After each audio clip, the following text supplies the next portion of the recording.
Olá, pessoal, bem-vindos ao curso Curadoria como Produção de Conhecimento. O nosso encontro hoje tem como principal objetivo entender como o fazer curatorial, que caminha lado a lado com o fazer artístico, é capaz de aprender de forma crítica e criativa a nossa realidade. Portanto, ao longo do tempo que a gente vai passar aqui hoje, eu não vou trazer um passo a passo sobre como se tornar uma curadora ou um curador.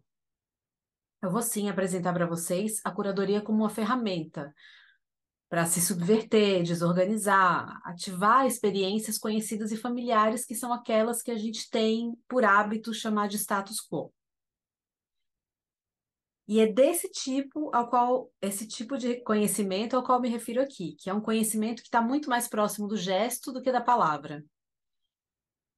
Mas antes de eu entrar nessa seara, deixa eu falar um pouco sobre a minha trajetória no campo da curadoria. Eu sou Sabrina Moura, eu sou historiadora de formação e eu atuo na área da curadoria, da pesquisa e da história da arte desde 2008. A história, que é parte das humanidades ou das ciências humanas, é de fato um campo que sempre me fascinou. Porque a história é um campo do conhecimento que olha para as ações humanas ao longo do tempo, ou seja, a história olha para o passado para compreender melhor o presente, que é o tempo em que a gente vive. Hoje, eu acredito que mais do que nunca, a história, como um campo do saber, ocupa um lugar de centralidade em muitos dos debates traçados pela esfera pública. E entende-se que a história, de fato, seja uma ferramenta essencial para a gente escovar contrapelo, aqui parafraseando Walter Benjamin, as narrativas oficiais ou consolidadas sobre a nossa formação social, que no Brasil, diga-se de passagem, é um debate muito importante. E nesses processos, arte e história têm dialogado imensamente. Basta a gente olhar para o trabalho de várias artistas, entre as quais a Rosana Paulino, a Aline Mota, a Glicéria Tupinambá, a Sacha Huber, a Mabi Betônico e tantas outras artistas que têm dialogado com historiadores ou escavado arquivos e acervos, trazendo outras versões das histórias ditas oficiais. E toda essa produção é, claro, muito potente, mas vocês podem estar se perguntando: o que isso tem a ver com o fazer curatorial propriamente dito? Bom, para a gente entender isso, eu queria propor aqui que a gente primeiro se aprofundasse no aspecto fundamental dessa videoaula, que é a produção de conhecimento em si. Afinal, o que a gente entende aqui por produção de conhecimento? A etimologia traça a origem da palavra conhecimento no latim, que vem de cognoscere, ou seja, o ato de conhecer, e que, por sua vez, tem a ver com diversas outras ações. E a gente pode enumerar aqui algumas, como, por exemplo, aprender, tomar consciência, entender, experimentar, vivenciar. São ações que se relacionam com as diversas dimensões do saber. E muito provavelmente vocês já tenham ouvido falar nas diferentes classificações dos saberes, que são o saber científico, o saber teológico, o saber empírico, o saber filosófico, o saber popular. E tem um campo da filosofia que estuda especificamente as muitas dimensões dos saberes da produção de conhecimento, que é a epistemologia. A epistemologia, ela busca compreender a produção de conhecimento humano em várias formas, e é uma espécie de teoria do conhecimento em si. Na sua corrente crítica, a epistemologia também tem buscado questionar a pretensa neutralidade do próprio pensamento científico, que é tido pelo senso comum como algo objetivo, marcado por protocolos racionais, exatos. E sim, né, a gente pode dizer que, embora esse horizonte seja até hoje perseguido pela ciência, sabe-se que a ciência também é marcada pelas subjetividades e pelas hierarquias que estruturam o nosso contexto social, e, portanto, inevitavelmente, o dos próprios cientistas. Então, a epistemologia crítica, que é uma vertente da epistemologia, também caminha na direção da legitimação de outros saberes, que fogem aos protocolos da ciência. E é por isso que hoje, mais do que nunca, a gente fala da importância dos saberes não formais, não reconhecidos pela academia para a produção do conhecimento humano. Bom, dito isso, eu pergunto a vocês: será que a arte é uma forma de produção de conhecimento? Vocês acham que um artista, quando seleciona seus materiais e manipula a matéria para realizar sua obra, está produzindo conhecimento sobre o mundo? Ou quando um artista experimenta diferentes técnicas, quando domina ou subverte, por exemplo, padrões de representação humana ou da paisagem, ela está produzindo conhecimento sobre o mundo? Ou ainda, quando um artista desloca posicionamentos sociais estabelecidos, consolidados, e revela, assim, através do corpo e dos sentidos, outras maneiras de interação com o real, ela está produzindo conhecimento? O que vocês acham? A arte, ela nos convoca a outras maneiras de estar presente e aprender o mundo. A arte amplia o nosso repertório sensível, desorganiza, como eu disse para vocês na introdução, visões consolidadas sobre a sociedade, e com isso expande a nossa capacidade cognitiva. Então, sim, eu acredito, e eu acho que a gente pode dizer que a arte é uma forma de produção de conhecimento. E se, como eu falei para vocês no princípio, a matéria-prima da curadoria é o fazer artístico por excelência, a curadoria também se deixa afetar pelos processos criativos e cognitivos da arte, porque ela é convocada a atuar nesse campo do saber.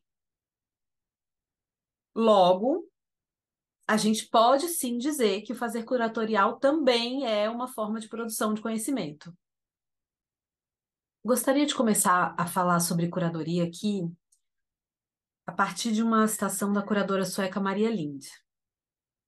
Num trecho que foi retirado de um texto publicado pela autora em 2009 para a revista americana Artforum, a Maria Lind fala assim: existe algo que poderíamos chamar de fazer curatorial? Uma maneira de conectar objetos, imagens, processos, pessoas, locais, histórias e discursos no espaço físico? Um esforço que tome como ponto de partida a obra de arte, mas que não permaneça nela, e sim que pense com ela, para além dela e contra ela? Eu acredito que sim. Imagino que esse modo de curadoria funcione como um catalisador ativo, gerando reviravoltas e tensões. Nesse sentido, o fazer curatorial seria algo paralelo à noção de fazer político, um aspecto da vida que não pode ser separado da divergência e do dissenso, um conjunto de práticas que perturba as relações de poder existentes. Em sua melhor forma, diz Maria Lind, a curadoria seria uma presença que se esforça para criar atritos e impulsionar novas ideias, seja de curadores ou artistas, educadores ou editores. Essa fala nos interessa muito e por muitos motivos, e eu vou destacar aqui alguns deles. O primeiro é porque ela revela a função polivalente da curadoria contemporânea, que não se limita mais ao cuidado ou à salvaguarda de coleções, como acontecia até meados do século XX. Ela marca também o papel da curadoria em sua função de mediação, quando ela traz a arte à esfera pública. Além disso, ela reconhece a potência produtiva do dissenso, que é uma dimensão fundamental no debate contemporâneo. E, por fim, ela retoma algo de suma importância na fruição da obra, que é o fato de se partir da obra para se pensar com ela, para além dela, e também, e por que não, contra ela. Há alguns exemplos de curadorias que eu acho que expressam bem o que essa dimensão do fazer curatorial que a Maria Linde nos traz aqui. O primeiro exemplo que eu gostaria de enfatizar é uma exposição que aconteceu em 1972 em São Paulo, que foi a 7ª edição da Mostra Jovem Arte Contemporânea, organizada pelo Walter Zanini no Museu de Arte Contemporânea da USP, que também é conhecido como MAC USP. O Walter Zanini, para quem não conhece, foi um professor, crítico de arte, curador, que foi o primeiro diretor do MAC USP. E ele foi responsável por diversas experimentações super importantes no campo da curadoria. Mas voltando à sétima JAC, que é a abreviatura de Jovem Arte Contemporânea. Aqui é importante a gente pensar que, para a organização dessa mostra, o Zanini dividiu o museu em lotes, para que eles fossem ocupados por artistas que enviassem os seus projetos e que, por sua vez, seriam selecionados por meio de um sorteio. Vamos dar uma olhada no regulamento que orientava a inscrição dos artistas nessa edição da JAC. Ele dizia o seguinte, que em relação às demais, aquela edição traria diversas mudanças, que seriam muito importantes para a renovação da linguagem da mostra, e demarcava alguns objetivos. Entre eles estavam a noção de alargar o âmbito da manifestação, permitindo a participação sem limite de idade de artistas nacionais ou estrangeiros, ou seja, mesmo que se chamasse Jovem Arte Contemporânea, ela ampliava essa noção de arte jovem, que a gente precisa, inclusive, colocar em questão. Ela enfatizava o deslocamento da ênfase no objeto produzido para os processos de produção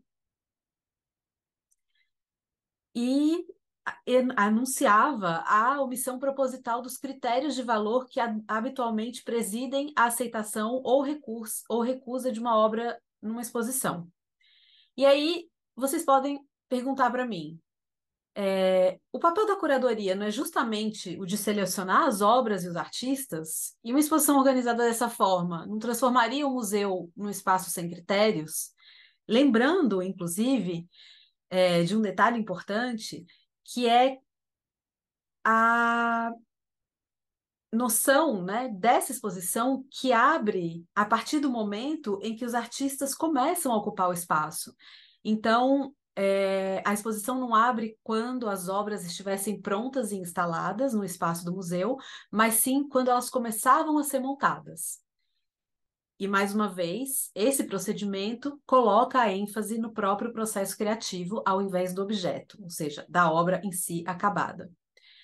Enfim, mas voltando às questões que eu coloquei para vocês, né? Isso não desorganiza essa noção de um fazer curatorial que seleciona e que tem uma espécie de poder institucional para legitimar uma obra de arte? Olha, eu acho que essas perguntas não podem ser respondidas sem que a gente leve em consideração o contexto no qual essa exposição foi organizada. Afinal, a gente não pode esquecer que a gente estava em pleno período de ditadura militar no Brasil. Vamos ouvir o que o próprio Zanini, que organizou a mostra, tem a dizer a esse respeito. Numa entrevista em 2010, onde ele lembrava o processo de organização da JAC, em 1972, ele fala que a mostra acontece no momento em que a censura se estendeu a todos os lugares, a eventos culturais, a mídia e a educação. O Zanini segue dizendo: embora menos do que o teatro e o cinema, as artes visuais também sofreram os efeitos da censura. Houve casos de artistas que foram perseguidos e presos. Então, eu pergunto a vocês, será que a gente consegue imaginar o que significava ensaiar um processo democrático num museu que vivenciava um período de extrema repressão política? A gente precisa pensar nessas questões. Então, nesse sentido, eu acho que o que está em jogo aqui não é a erudição do curador, nem a sua capacidade de selecionar obras de arte para realizar uma bela exposição, como muitas vezes se acredita que seja esse o papel, né? O que está em jogo aqui e o que a curadoria do Walter Zanini nos traz é o método de ocupação do espaço que ele propõe.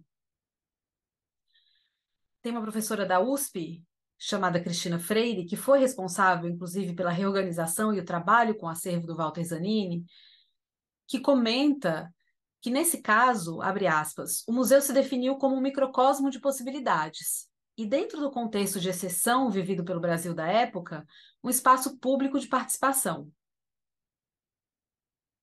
Essa é uma visão extremamente aguda e que situa para a gente o que foi a organização da Sétima JAC no início dos anos 70.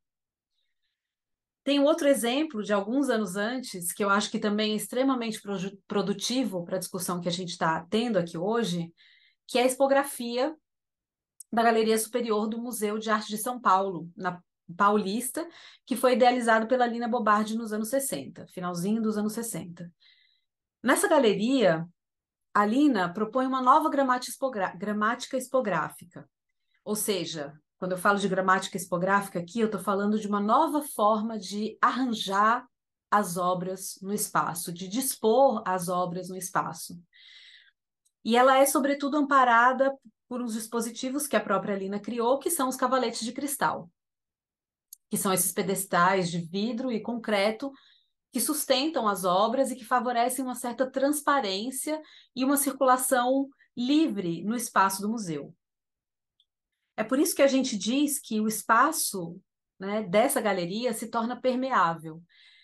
É um espaço que passa a ser atravessado pelo percurso aleatório e autônomo do público, e não por um percurso que já é pré-estabelecido por um terceiro, né, nesse caso, um curador.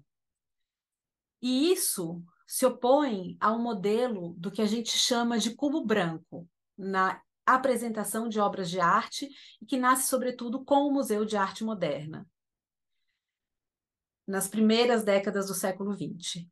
E o que é esse cubo branco? É um espaço que é pretensamente neutro, no qual a obra de arte é exibida de forma sacralizada, ou seja, livre de qualquer interferência formal, visual, que atravesse a sua leitura,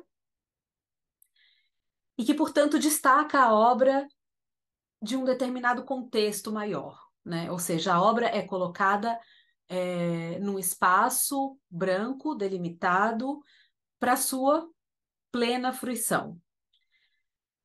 Mas para a gente entender melhor o que a Lina Bobardi está propondo, né, em oposição a esse espaço do cubo branco, vamos pensar um pouco nos protocolos, né, que guiam a nossa visita a um museu ou a uma galeria.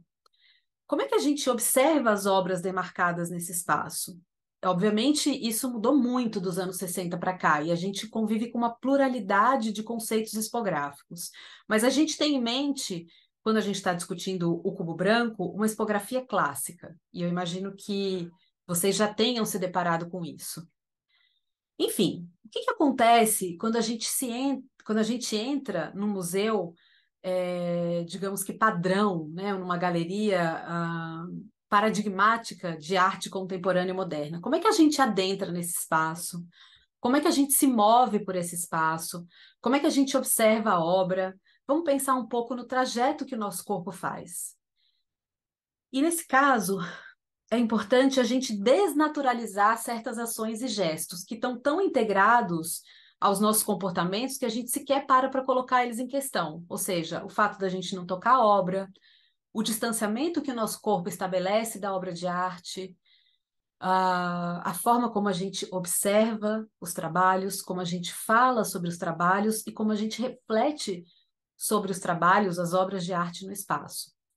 E é justamente isso que a Lina Bobardi estava querendo questionar, quando ela propõe essa expografia para a galeria, ou seja, como ela chamava na época, a Pinacoteca do Museu de Arte de São Paulo. Olha só que interessante. Em resposta a uma crítica endereçada ao seu projeto para o MASP pelo jornalista Júlio Tavares em 1970, a Lina Bobardi diz o seguinte, abre aspas, quem inova paga, mas quem o faz pagar é geralmente quem se detém agarrado aos velhos costumes, às velhas tradições, aos velhos privilégios. Isso na arte, na política e na vida.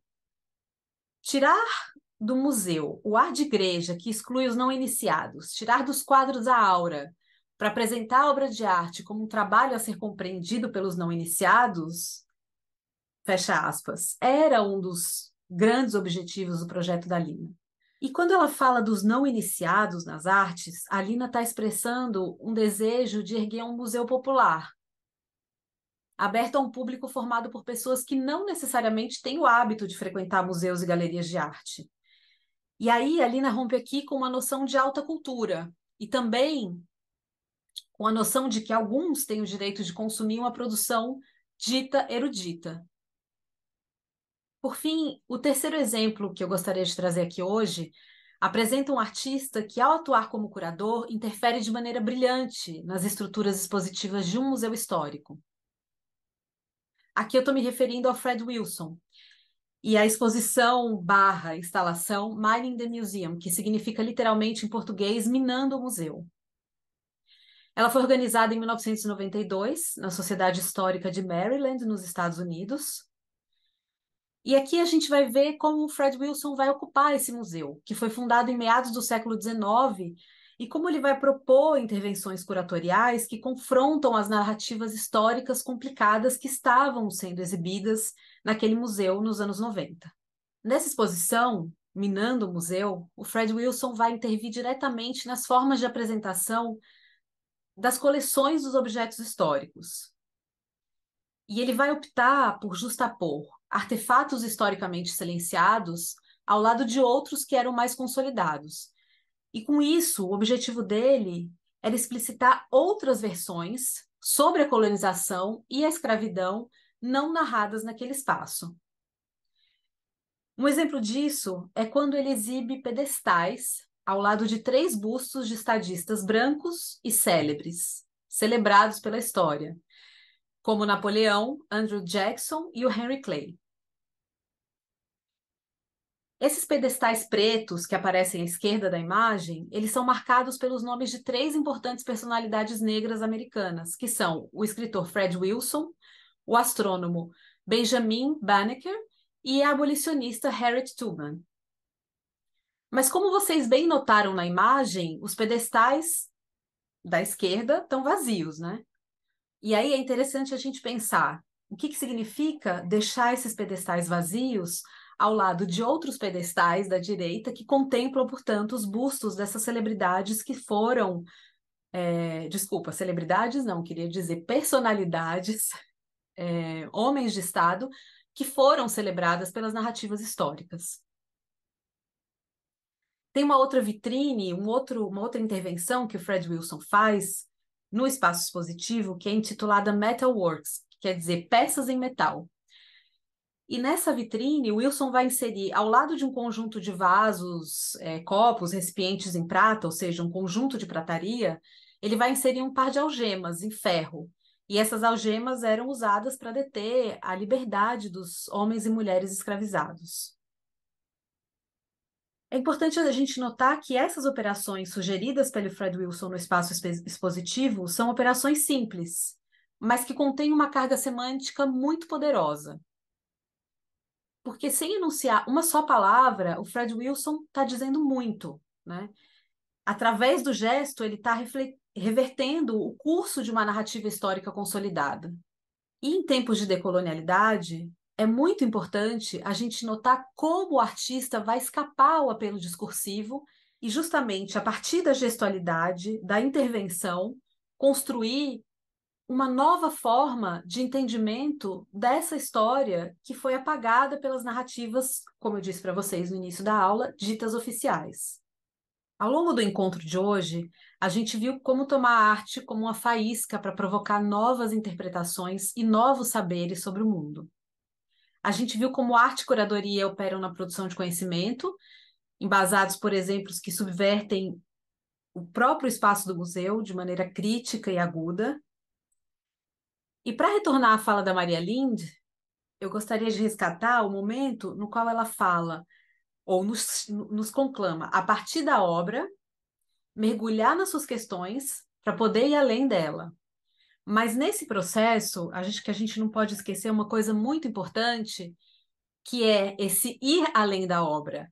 Isso não significa que a gente possa substituir o trabalho dos artistas pelo da curadoria. Eu acho que a gente tem que ter muito cuidado para não reforçar os devaneios autorais que colocam os artistas e a própria obra de arte em segundo plano, em detrimento de conceitos curatoriais mirabolantes, né, que visam se sobrepor, no final das contas, aquilo que os artistas e a obra de arte têm a nos mostrar, têm a nos dizer. Isso tudo me deu vontade justamente de retornar a uma obra de arte para encerrar a nossa fala aqui hoje, e que é um trabalho do artista uruguaio Luiz Canitzer, quando ele fala que, abre aspas, né? Esse é o próprio trabalho do Canitzer, que ele já instalou em diversos museus do mundo. Ele diz o seguinte: museu é uma escola, o artista aprende a se comunicar e o público aprende a fazer conexões. Se a gente pudesse pensar o lugar do curador dentro desse museu-escola que o Canitzer nos traz, a gente poderia situar esse lugar num lugar de mediação, e que, na verdade, tem uma função fundamental no campo das instituições e também fora delas.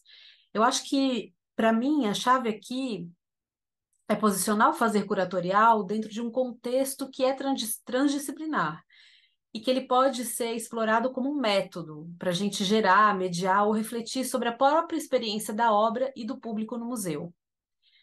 E, claro, é importante que a gente pense para além dos quadros institucionais. Da mesma forma que, como a gente viu ao longo do curso, a epistemologia crítica considera os aportes dos saberes não formais, ou seja, a gente precisa considerar aqui o campo não institucional também. Afinal, a arte não se encontra só nas galerias e nos museus. Eu espero que essa videoaula tenha sido proveitosa e que tenha fornecido provocações às práticas de vocês, que, sendo ou não curadores, vocês tenham podido refletir sobre os momentos em que, nas suas práticas, vocês também produzem conhecimento. Muito obrigada pela participação.